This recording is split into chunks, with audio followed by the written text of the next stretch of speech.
5, 6 years ago, they were really the first smartphone vendor out there. They came out with the Trio. It had a QWERTY keyboard. It was very well thought out. It was really derivative of their Palm product lines. Everyone knows Palm products. They're PDA, and that eventually made a lot of sense to put a smartphone in that, and that was the Trio, and they were one of the first. And then they kind of just stalled. They didn't have innovation. The rest of the industry caught up. They kind of wandered around in the wilderness for a while with no clear software strategy. And then that changed about 2-3 years ago. They brought in some new capital. They brought in a new management team, and they started working on this new line of stuff, the Web OS, and it's their new operating system. It's probably the best smartphone operating system out there. It's really interesting. It's very intuitive. It's easy to use. Under the hood, there's a lot of really powerful capabilities there around things like multitasking and a lot of stuff that takes place in the background that users don't really know, but makes it a really good experience to deal with.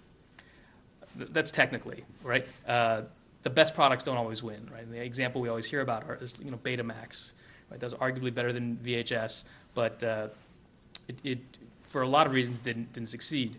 That's the comparison I hear made most often now with Palm. People say it's a great product, but they haven't marketed well, they haven't executed well. They're really having a hard time getting the consumer's attention. Right? So they launched this new product about a year ago, and they're at Sprint.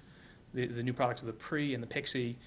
Again, they're interesting products, but they really haven't caught on with consumers. So at Sprint, the rollout didn't go particularly well. They launched at Verizon in January, and that really has gone much slower than anticipated. Technically, there are a lot of ways that it's better than the iPhone, but I'm not sure that consumers got far enough to really notice the difference. They're struggling, right? They have last week they warned that they were going to miss their targets for the quarter and for the fiscal year. So now people are starting to worry about their cash burn. Do they have enough money to make it through the year? By our math, they probably have another 6 quarters of cash left. That's not a lot in this. Typical product cycle is 18 months.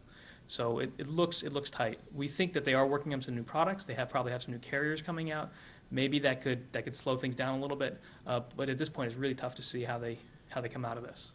Right? There is some hope that they get acquired. There's a lot of speculation, a lot of chatter about that in the market right now. And not just in the market, but also in the press. There are a lot of people thinking about it. That seems like a pretty likely outcome at this point.